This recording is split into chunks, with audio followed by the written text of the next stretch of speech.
guys! Welcome back to our YouTube channel. Please don't forget to like, share, and subscribe para lagi kayong updated sa mga video na i-upload ko sa aming YouTube channel.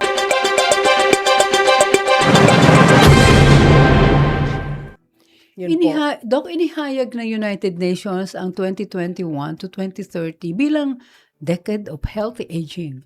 Mula sa pananaw ng UP Institute on Aging, handa na ba ang Pilipinas para matugunan ang pangakong ito? Nako, malayo pa po tayo.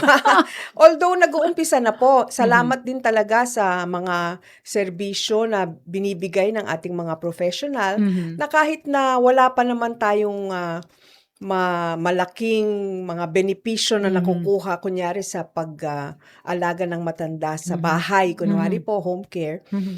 Yung pong Decade of Healthy Aging, pag sinabi po natin yung konsepto natin ng healthy aging, meron po tayong mga challenges, syempre, sa health, pero mga challenges din po sa health system na nakita po namin sa pag-aaral natin. So, hindi pa tayo masyadong handa, pero pinaghahandaan na po.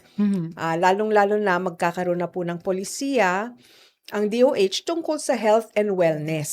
So, yun po ang pinag-uusapan natin ngayon, together with them, yung health and wellness policy ng ating bansa. Kaya kailangan po natin yun.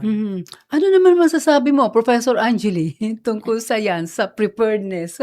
Gaya po ng sinabi ni Dr. De La Vega, malayo pa po tayo. Ngunit may mga inisyatibo naman po ang ating gobyerno katulad po ng DOH, DSWD, NCSC, no? Upang ma-address po natin yung Decade of Healthy Aging Initiative.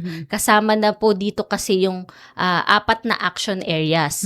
So, ito po yung long-term care, age-friendly communities, so may mga ginagawa naman po ang ating bansa para dyan, integrated care, at saka po yung combating ageism.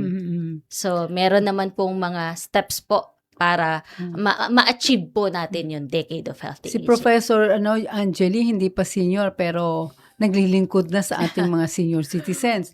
Para kung siya ay maging senior, handa na ang ating mga ka-golden heart na tumulong siya para magkaroon tayo ng mga magagandang proyekto, programa para sa ating mga seniors. Thanks for watching! Please don't forget to like, share, and subscribe!